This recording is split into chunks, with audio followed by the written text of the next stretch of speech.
Come on. Come on. Yes.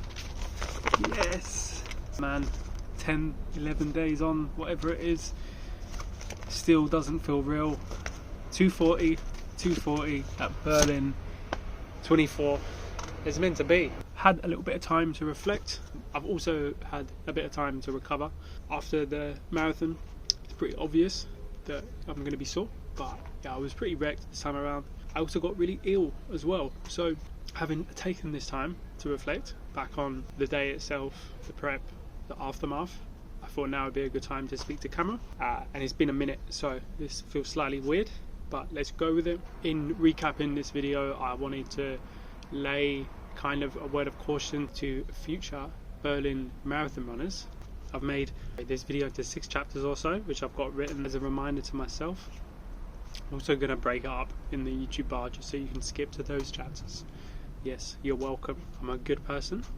Whilst being on the topic of being a good person, I did stop making these videos that I knew were helping people. I get messages a lot asking when they're coming back. They may come back regularly. I did make the selfish decision to move my time that I usually spent on these videos into becoming a coach and running my little coaching business, which is monetized, and yeah, that does make me selfish.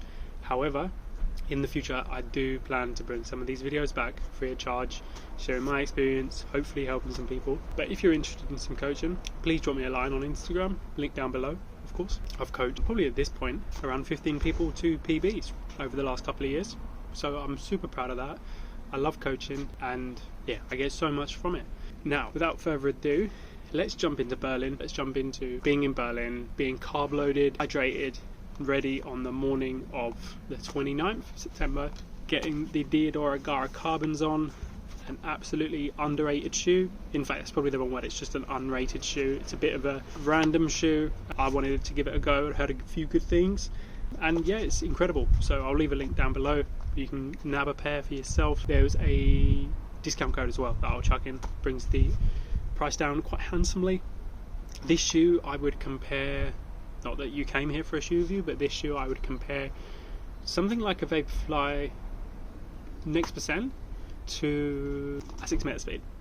Straight up, simple as that. Metaspeed Edge, aggressive, fast, snappy, does protect the legs, super lightweight, aggressive. Loved it. Got the kit on that morning, got the shoes on, had my normal breakfast. You don't get what that is. And I felt particularly calm the morning of Berlin. Now, this was my 6th marathon, my 6th consecutive marathon that I've PB'd in, which I'm super grateful for. Don't think that's a coincidence. I think there is an element of luck to that, but also a lot of smart training and a lot of smart work. You can pay me for coaching if you want to know what that is. Went into the day, that morning we left on the tram, and I just felt ready for a PB. I felt like the training had been done. I felt like I was in a great shape, but what I didn't know was the things that I'm covering in this video. Now, the first mistake arrives, or actually, yeah, I guess it arrives, but it happens when I arrive. So get to the start line super early. Now, friend of the channel and a guy that I've had the absolute pleasure of coaching the last 4 months now in the lead up to Berlin, DK, who's featured on this channel previously. DK also was running Berlin, and he came with a tour group. Long story short, he got advice to say get to that start point as early as you can. 90 minutes will suffice, but get there early. So I said that's a brilliant idea, I'm going to get there as well. I made the mistake of not paying for the bag drop. I don't know what happened, I thought I did, but I booked it ages ago. Booked my bib, ages ago. Didn't book the bag drop, I skimped out. I don't know why. I should have done, because it was absolutely freezing on the morning of Berlin, which is great, 8 degrees. Don't know what that is in Fahrenheit, but it was freezing, and it just basically meant that DK and I stood absolutely freezing for ages. Now, DK was a bit better prepared, he had layers to throw off. I just had a jumper that I bought the day before, which wasn't warm enough, and this basically meant that I was just not really ready. I guess physiologically, getting ready for a marathon, like, there's only so much you can do, but this wasn't ideal. It actually meant that, like, it kind of took away from the experience of being in that start corral, being around those thousands of people. Actually, like, the fire things at the start, I know what you call them, fire guns, is in no way were these things a threat, although, like, I feel like I've described them as being in our face, something you want to be wary of. Don't worry, they are far enough away, but when they shot in the air, when they announced the elites, there was this warmth that I really needed. But that was definitely something that I'd like to just get better at, is actually preparing, and probably being in just a few more clothes that I can donate, I can chuck off. But it was freezing, and because I was so cold and already kind of like in this vulnerable state of just freezing, it made the experience, which was already overwhelming, even more overwhelming. And it actually, yeah, of course I was going to be emotional. I'm an emotional guy, but I was crying. I had every hair on my body was stood up and I was shivering. My legs in my tiny splitties were just shaking side by side. Yeah, it doesn't help. Like, that is not optimal conditions to go and run 42Ks. I had warmed up, but again, I'm so cold at this point that like the warm-up barely mattered, because there's actually no blood flowing anywhere. I'm just like an ice block at this point. But yeah, that was that. So my mistake that I made to start with was just not bringing enough clothes. Don't skimp out, pay for the bag drop, keep the clothes on, take the clothes off, give your bag in, go to the start. Brilliant, happy days. Don't do what I did.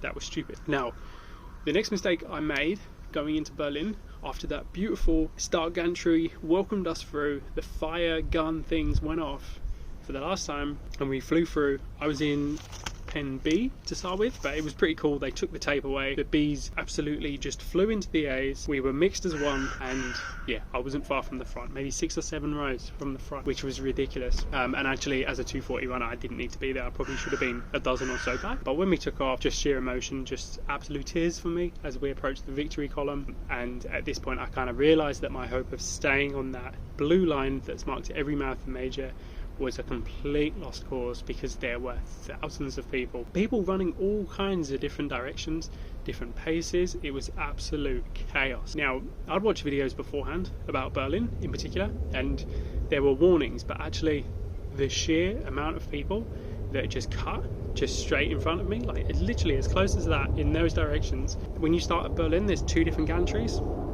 and then you progress towards the victory column, and then you go around the victory column. What people were doing for some reason was going across the road, and there wasn't anything blocking you, so people were just hopping over this curb into the path of other runners, which it seemed crazy to me. I don't know why you would do that, like pick a side and stick with it. Anyhow, that was crazy, threw me off straight away. I was already emotional. I could barely see because of my tears. I could barely feel anything because I was frozen. Now I'm avoiding people jumping in front of me, and all I want to do is just hit those sweet 350Ks. But no, obviously there's always more on the day that you're not prepared for, as Mike Tyson said. What did he say? Something like you're prepared until you get punched in the face? I don't know. I felt like I had that one nailed, but anyhow, you know what I mean. The foundations were kind of slipping away from me early on in the marathon, I guess, as they are today. I can't get my quotes right. So, past the victory column, first K split, 350s, beautiful, just what we wanted. No, that isn't what we wanted, because the first kilometre doesn't come for another 10 seconds. So, we go through the first K, and I'm like, wait, was that a 4-minute K? What just happened there? My watch is already out. So we come to the second K, and yeah, my watch goes through something like 3:48, but it's still off. And I'm thinking, like, this isn't right. I've dodged a few people. Maybe I didn't take the perfect apex around the victory column, but I should be okay. This was not the case. By the time I got to 5K, my watch went through 5K in 1920, 1918, something like that. Just what I wanted. But actually what happened was I didn't go through 5K for another minute. So I ended up going through 5K in like 2010. And not only do I not know where I'm at 5K, I actually don't have any interpretation of what's just happened. So I know that I've run over, or I know my GPS is wrong. That's fine. And I prepared for this. I'd watched videos. People had told me that this would be the case. Told me directly, but they told their audience. Whatever. Now, I had no idea that the watch, if the GPS was off, the pace would also be up. Seems obvious. The only constant, the only thing that makes sense, is the timer. So that is the elapsed time. If I had known going through that 5K checkpoint, when I saw my timer said 2020, I should have known in my head, yeah, I've gone through 5K physically on the course in 20 minutes 20. Had I known that, it would have saved me loads of hassle. I was trying to do mental maths. I was trying to figure out what was going on, which was a lost cause at that point. So if you are running Berlin, or you're running any of the majors or these big events where there's not going to be an optimal racing line that everyone can use, unless you're the elite at the front, right? If you're all over the place, I would recommend lapping your watch every K. Plan to do this anyway, I don't know why. If you don't do that, then just go off the 5k splits. Every time you go for that 5k checkpoint, just look at what your elapsed time says, because that's all you can go by. Massive lesson learned for me. It essentially meant that like 5k in, I knew that I couldn't really trust what was going on in my watch, and it kind of just took up more mental energy than I had to spare. I knew that I know that they're tough, and I knew that this day in particular was going to be very, very hard. And actually, if I could have conserved anything energy-wise, then yeah, I would have in retrospect. But hey, this is all about learning lessons. And to be honest, had I known at 5k what was going to be the end result, I wouldn't have been mad. But at 5k, I was slightly annoyed and slightly getting frustrated with the people diving everywhere, which takes me to the next point, which is checking your mirrors. So I, in particular, was amazed how many people had no etiquette. So we were coming up to a water station, say we're running down the road. The water station is on the left-hand side in Berlin. Small cups, pretty rigid. You can grab the cup, kind of squeeze it, but it does kind of break. It's just like, you're just going to get a mouthful at most, right? You're approaching the water station, and even when like the cup's this close, I'd be going to grab it, but hey, we've got Bob here. Bob cuts across, grabs the cup, completely nearly wipes me out. In the process of cutting across me, he's cut across Simone from, I don't know, wherever, and she's falling into me. It would just be crazy. Every single water station, when I thought I had a cup, I would just be going to grab it, but no, there would just be this stampede of people coming, just absolutely cutting me off. Which, come on, like, no one's entitled to any space. I get that. We're all there independently, but there was just no etiquette. So I would say, like, again, if you're in a major and you're not in the elites, it's probably going to be quite crazy. I know even like from hearing a few of the sort of sub-elite runners and their experience, like it was just as crazy at water stations. So definitely something to be aware of, and actually just that little bit of caution. Again, if I'd known this, I would have done this, but backed off at the water station, just being really vigilant about like, okay, who's coming across. I'd almost be happier just to let people cut in front if it meant that I wasn't dodging people, because all of that dodging, all of that twisting and just like, I guess, jerking to like avoid people or grab water, it's just all wasteful energy that just doesn't need to be wasted, really. But that was a big one for me. I was shocked by it in Berlin. Unfortunately, I don't think that this is anything that's ever going to be solved. The volunteers did an amazing job of having trestles for days. There was like 100 meters of trestles with cups, bins. It was great, but it's just the sheer amount of runners, even around that sort of 240 pace wagon, was just way too many people for there to be any kind of manners. But definitely something to be aware of in future. On the same topic, we progressed through the marathon, particularly around sort of the 25-30k point, a point that at this time around in the marathon I still felt so good, and I'm so grateful for that. Just all the hard training, the consistency. The party didn't really start for me until 30k. I was absolutely just on rails, just enjoyed the sights. Me and my Gara Carbons just absolutely ticking along for days, no issues at all. We got to those water stations, 25-30k's, and something completely unexpected happened, which was the road was just absolutely just full of cups already. Like maybe 1,000 people had passed the water stations at this point in the marathon, and there was cups everywhere. So it was an absolute just war zone of people slipping everywhere. Now, like, I would say the Gara Carbon is a pretty stable super shoe. By no means is it a stable shoe, but as super shoes go, it's pretty good. The outsole is great as well. Like, there's plenty of grip on here. But man, I was ice skating through these water stations. Not only was there cups everywhere, these hard, rigid plastic cups, but there was also just water everywhere, which made these beautiful asphalt roads of Berlin just so slippery, seriously. And again, wasted energy. I tried to keep up my pace. In fact, I tried to like just fly through these water stations after getting my water, but it was a bad move. I was just all over the place.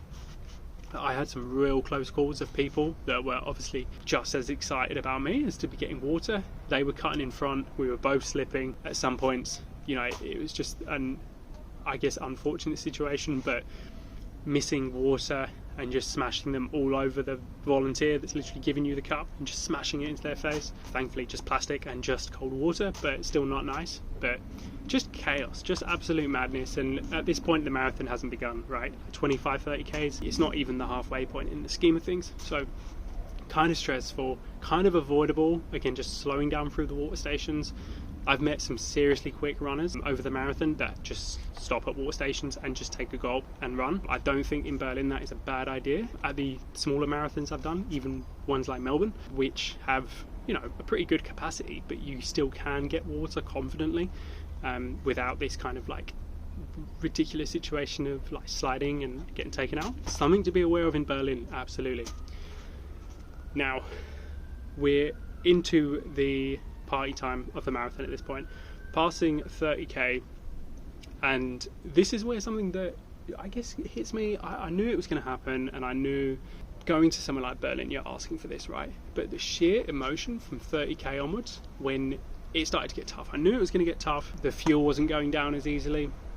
In fact, I had one Morton gel which I took in, and it just came straight back up. Not in any form other than how it went in. It was just the same gloopy mess, but it went in and it got about this far, and then it came straight back out, and it was awful. Like I started to feel rough, but I knew that just pushing the pace at that point was going to be all I could do. I picked Berlin because I knew it was a fast course. I also qualified the year previously for the fast time from my time in Adelaide last year, my previous PB at 2:44, and I was so excited to go to Berlin. But what I didn't anticipate was Berlin may not be the fastest course. If there's things on the day that aren't going to make it, let's say, like preferable to someone that is vulnerable, let's say, to a bit of emotion or being overwhelmed, which I am. I find it very hard to sit through most movies without a tear coming up or a lump in my throat. So Berlin, at 32k, when I ran past a bandstand of a band playing Pink Floyd, Wish You Were Here, I was absolutely in pieces. My arms no longer wanted to work. I just wanted to crawl into a ball and cry. And yeah, I guess if I'd known about this beforehand, I might have said, you know what, Berlin is just going to be a great course to run around and just enjoy. But on the day, I was so overwhelmed that actually I was kind of thinking, like, the time doesn't matter. Like, this day is just so amazing and just so beautiful that I don't know, I kind of like didn't want the time to matter. So I did miss out on the London Champs time, which was sub 2:40. I do think in part of that was the just sheer emotion on the day and how overwhelmed I was. Although I was able to recover from the paralysing sadness that I felt from hearing this Pink Floyd cover band, I was incredibly emotional, and that did hold me to the end. I was very emotional, and actually, like, all the high fives that I gave out on course, all the times that I waved my arms and encouraged the crowd, the supporters, cheer us up, that all cost me time. But actually, at this point, as I say, I had kind of convinced myself that Berlin was just about the experience. The time didn't matter, and this did change. Like, you know, it always will do. I think the latter end of the marathon, like, you need to have a why, and from 37 onwards, I knew my why was clear, and that was to run as fast as I could to the finish. And I don't really know if I'll ever have a marathon that the wheels don't fall off, but the wheels fell off pretty late in this one. It was around the 37.5, 38k point that all of the high-fiving, all of the geeing up the crowds, all of the shouting just didn't help anymore, and actually I just felt like I was going backwards. I hadn't been able to take on any gels for a while. Water wasn't really going down well, so at this point it was just, I guess, holding on for dear life until the end. But man, that last 5k was absolute just pain, and as I went through the 40k mark, I looked down at my watch, with the 40k mark virtually, I should say, the 40k on my Garmin, I thought, hang on, I can do this, I still get under 240. That was a belief that I had for another sort of 45 seconds until I actually went through the 40k mark on course and realised, wait, no, I'm done. That was just way out of the question. And so the last 2k were kind of this confusing march to the line of not really knowing where I was going to finish, not really knowing if I was going to PB. A lot of emotion, a lot of roller coasters of up and downs. I like to say to my athletes that marathons get good and bad again about 10 times. So if you can kind of count through those cycles, you can keep yourself in good stead. At this point, I was around the 8 point, the 8 times that it had got bad and good again, and I knew there wasn't much more to go. And so as we approached the Brandenburg Gate and closed in on the finish, I saw my dad and my partner Courtney for the last time out on course, and I made it to the finish. Crossing the finish line was absolutely beautiful. I came through and looked above the clock. It said 2:41 something. I kind of knew that that wasn't my time because I knew that I'd started way later than the official clock had started, which I figured out at 5k. And I also knew that I'd run quite a big negative split, which was the ultimate goal of the day, because I knew that I'd gone through halfway in around 1:21:30, something like that. and to close it in 1:41, I knew, oh wait, I've run at least a negative split here. What I didn't figure out at the time was that actually I'd broken 2:41, which is a 3-minute PB, and I had actually run a 1:21.30 first half and around a 1:19.20 second half, which I was absolutely delighted with. I came over that finish line in an absolute daze, and I turned back around and I saw the finish line gantry, I saw the Brandenburg Gate, I saw the stampede of finishers coming in looking for those low 2:40 times, and I was just broken. I was just sheer emotion. I was, shell of a man really. And I turned back around and I grabbed a barrier and I just soaked that moment in, and the marshals just left me to it. The marshals that had just been pushing people as they came over the line, they'd just been ushering them, just keep going, keep walking, and they let me to it. They gave me this moment, and that was so beautiful. And I had that last check over my shoulder, and I just couldn't believe that that was the Brandenburg Gate and the finish line of the Berlin Marathon. Truly a special experience. And if you are running the Berlin Marathon for the first time after watching this video, please just get ready for that emotion. If you are an emotional person, if you are vulnerable to feeling a bit overwhelmed, like, this is my warning. Like, this was crazy. This was like watching The Notebook for the first time kind of stuff. Like, I was just getting pounded throughout just by emotion. And man, Ryan Gosling in the rowing boat, I just could not believe what just happened. I was empty, and as I walked through, I collected my medal, got a poncho, rang the PB bell. It was all just absolutely amazing stuff. But what I hadn't realised I hadn't made my final mistake of the Berlin Marathon, and that was travelling home on race day. It was an absolutely stupid idea. It's something that I've done so many times. My partner Courtney, she has a go at me every time for doing this, because she's usually with me. She has to carry all my shit while I'm struggling through the airport, or to the train, or into the car. So thank you, Courtney. But man, this is the last time we're doing this. Leaving on race day, it was a terrible idea. Every sort of public transport, or every form of public transport, we needed to get home that day back to London was just not working, which meant trains, buses, planes, everything was just seemed to be just not right, which meant that I finished the marathon at, 11:30 in the morning. I didn't get back to the UK, I didn't get into my bed until what felt like 72 hours later of travelling, and just, it was probably about 12 hours, but it felt like so long, to the point where I got back home and I was just like, the marathon at that point just didn't really matter because of how annoying this journey back had been.